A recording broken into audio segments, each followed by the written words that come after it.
Dito muna ako. Paano ba to, Sab? Na-try mo na ba to dati? Hindi ko talaga alam. Nangangapa ako. Ano gagawin ko dito? Etong live. Ano gagawin ko dito? Magchismis lang? Wala naman akong machismis. Kailangan ko ng isang broken-hearted na kausap para mas masarap ang chismisan.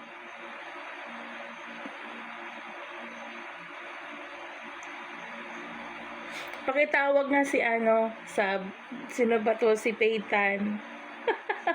Kailangan ko sila. Kailangan ko yung mga hugot nila parang oo nga Hello Rick. Hello Guying. Hello Janet.